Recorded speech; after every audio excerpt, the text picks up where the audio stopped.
starting at the bow, please, making our way up towards the back, towards the stern of the vessel. There are 3 of these ships that I know of in North America that you can float over like this, but this is the one you can get closest to. This is number 1. The Bermuda.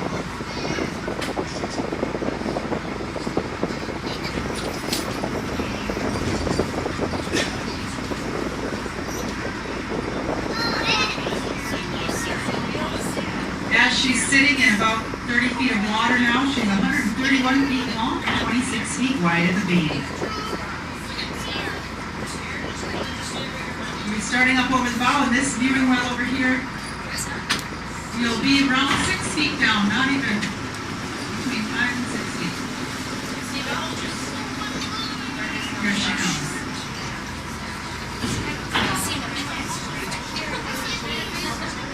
You'll see a skinny metal strap going over the bow, goes all the way down.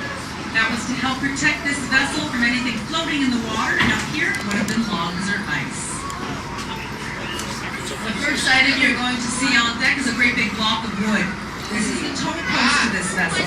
When these canal schooners got to the Welland Canal system, they would tie that thing up with line or chain, throw it over the edge, and then oxen and horses would pull these things around Niagara Falls for about 40 miles.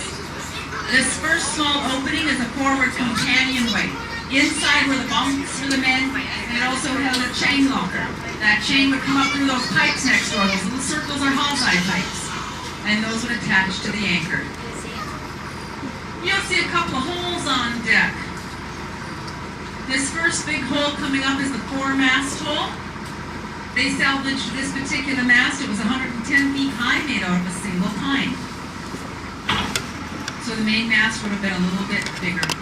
That small hole behind it, just a bilge pump area, they would set up a hand pump and hand pump the water out of the hull when they needed to. This ship's been down 144 years, and she does look very good for her age. But she is waterlogged. We can't lift this boat. She's been down in these conditions so long that when you lift her, and things, especially over 200 years, they'll start to crumble when they hit the oxygen. So she needs to stay where she lays. You'll see a great big opening. This first large opening is the forward cargo hatch. There are 2 cargo hatches on deck, one in the front, one in the back. In between the cargo hatches, you're going to see a lot of busted up deck space. Now, there was no scuba back in 1884. These salvagers came, they used that boom. You'll see what looks like a piece of telephone pole down there. That's what they used to bust through this deck. They needed to get down in that dark hull, and they were still dressed up like Captain Nemo divers. They had those heavy leather suits, very heavy hard hat helmets, and the glass in front did fog up. So once they got down below, they wanted to make sure they had lots of room just to move around and to be able to see. That beam that you're going over, it looks like a long beam split down the middle. This is the top of the ship's centerboard. A centerboard is a great big fin that sailors set up for the hull of the vessel to help them to navigate out in open water. This one's been pulled up. Over a dozen feet down midship here. Now if you want to see this ship again on your own time, this is a very safe dive. You can dive this vessel, you can snorkel, or just swim around and look at it, get some pictures. This is a safe place to be. Not a lot of current action in here, not a lot of big storms ever hit this area, and it's a very popular dive. Here we're coming back to our aft cargo hatch. You'll see a bit of a port rail just kind of hanging over deck space, hanging over a great big open area. Divers used to come here for decades and tie up to the ship itself, and they knocked that port rail over. This great big open space here, about the size of a 2-car garage. This is called the cabin trunk area, really just where the cabin used to be. When this ship went down, it went down so fast that it pulled the trees out by the roots, and this cabin popped like a cork. And remember, it went in 70-odd feet of water over by the mainland. This was a smart thing to do, to drag it over here and dump it in shallower water, just a lot easier to salvage. That last small opening, an aft companionway, there's a little ladder inside. It was just a way for the men to get in and out of the hull towards the back. And then you'll see a funny-looking orange post. This is the iron rudder post to this vessel, and this is where the ship's wheel would have been had it not been salvaged. And up and over that taffrail between 5 and 6 feet down.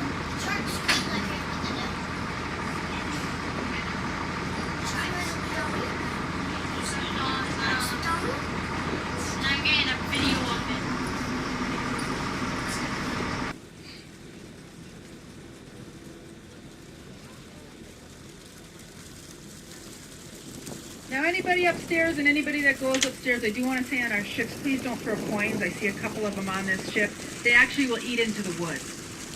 I don't know why. It must be a good luck thing. I have no idea. Then we have to go down and get them.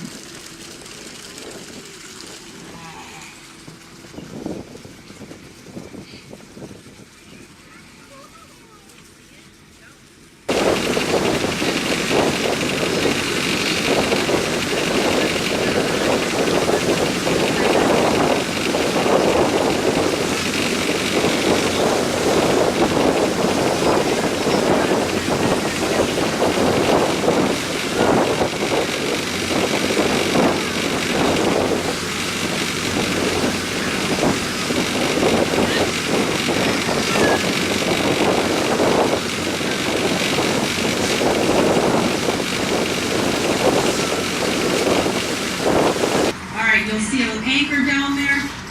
This is a portside anchor. Now I know it doesn't look it from up here, but that is actually 8 feet tall, 5 feet wide, 2,500 pounds. The little C-shaped item next to it is the anchor housing, where she was to hang on this side of the vessel, just like they do on our freighters today. These open seams here are where they stuff the dynamite. The ship had already been breaking apart when it hit. This ship was made mainly of white oak, but she did have steel arches inside, and also she had metal sheeting wrapped around the hull that was riveted in before the days of welding. Now that was to help protect her from the ice. These ships were known to hit the ice as hard as they could on purpose. They would make a crack and then plow through. They didn't have Coast Guard cutters back then. You'll see portholes on top. These go to the captain's cabin and only his cabin. He was up forward. Now on top of his cabin used to be the pilot house to steer the ship, but that's been totally demolished. The captain's cabin will end and start the deck space.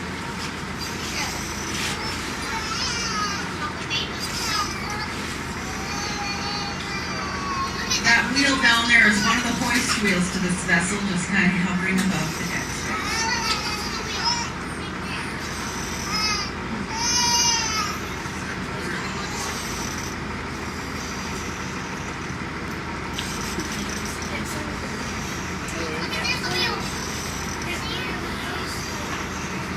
This ship was built in 1890, 1 year before the last fully sailing ship was made for the Great Lakes.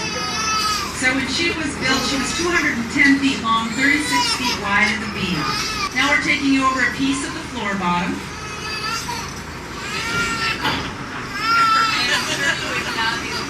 Now to add a hoist arm, they needed an engine.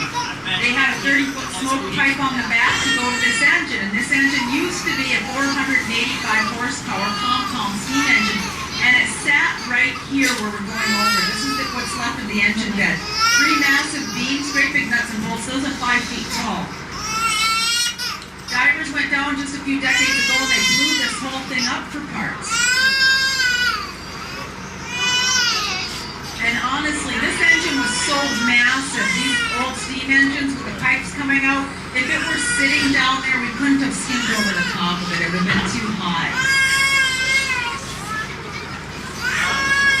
Now, as we go into the floor section, that widest beam going down the middle, this is the keelson. It's the inner backbone of the vessel. So wood running back and forth underneath everything are the ribs. So you have your backbone and your ribs. There's a lot of junk down there. There's pipes that went to that steam engine, rope, and even railroad track. It had an inner railway system that could go the entire length inside. Now, when we build anything that we need to haul, that's the first thing you think is how are we going to haul our cargo, and you're going to mechanize everything. Well, back then, this was a big deal for these men because in their father's generation, they were still pushing wheelbarrows.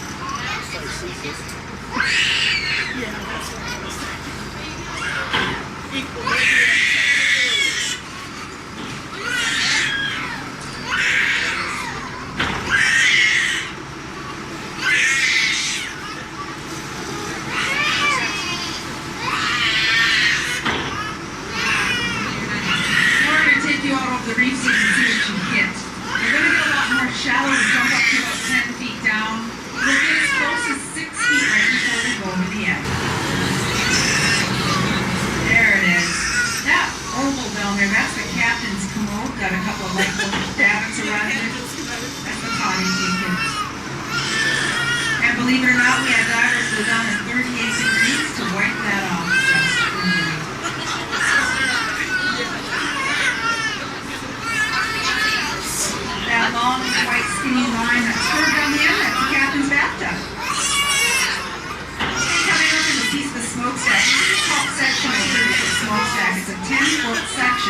There's 2 system sections around here, boilers, lots of pet junk.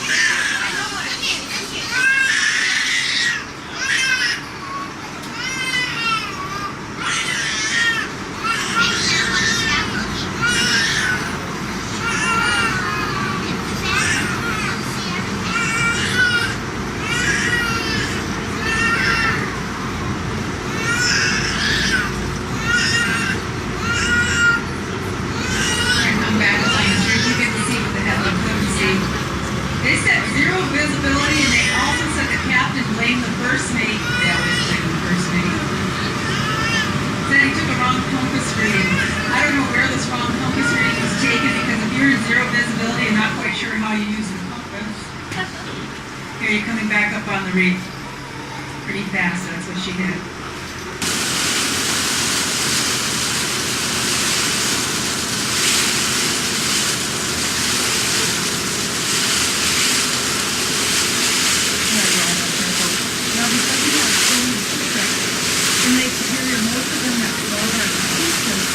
So we need to identify them against each other. Design a new piece, make sure it's not really part of a known wreck. Well, the Manhattan wreck is nearby, burned in an water line and went down. So Captain Pete had to come up here and use his phone and dive this stuff. Now again, this is a 150-foot piece to a 200-foot long vessel.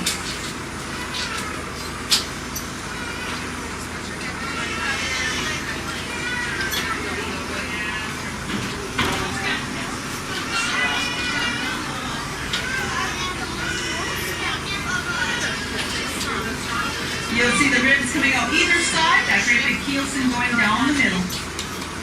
Now, why would we take you out to see the most for you? Just saw for. If you've seen one, you've seen them all of ships. They all look the same. They got backbone and ribs. This one just happens to have some cool history because of the time period. Now, if you think you are in the sticks here, think about the 1700s. You were really in the sticks. Munising was a swamp for hundreds of years. The Chippewa lived on the island, on the other side of the island, just for a few months of the summer. And everybody that passed through really did pass through. They'd camp overnight and then move on. There were no villages or anything right here.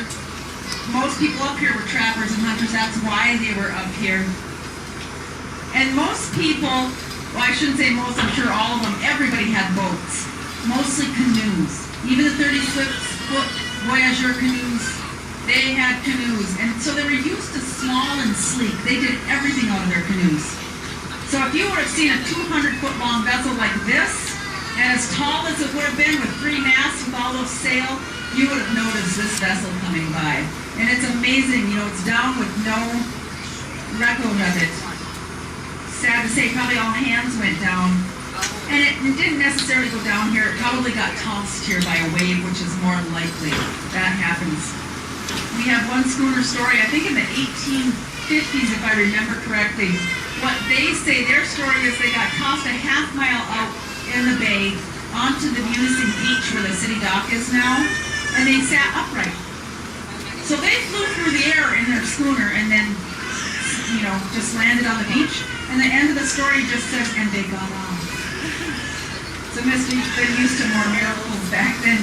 Well, we flew through the air to get home.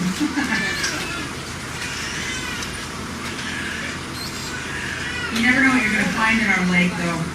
You know, I have to mention that most of all of Lake Superior has never been seen. Never. We've sounded it, we know what it looks like, but nobody knows what's really down there. And as I said, you know, big ships, because of the currents that we have and the conditions of our lake, we have what's called station. We don't have any tides. The water goes back and forth from Munising to Canada in 20 minutes. It can raise as much as 5 feet that we know of. And that can take ships down, which we think took down the first one. So, you know, with all those conditions covering up ships down there and then uncovering, it would be really amazing to go down with submersibles and see what's down there, in part of the lake at least. Now, you don't necessarily have to be on the water to find a shipwreck. A tourist found this being in one of our boats. Our shorelines change between 20 and 30 years all the time. They get ripped out, you know, moved around. You could find something that's been submerged for a long time that comes up. You could even be walking a forest trail and have no idea that it used to be a river, and that coming to the end of it and there's half a ship there. That's been done here. You just never know. you folks are out and about and you find something weird and you think it's nautical, just give us a call because we can help you check it out. We have done this.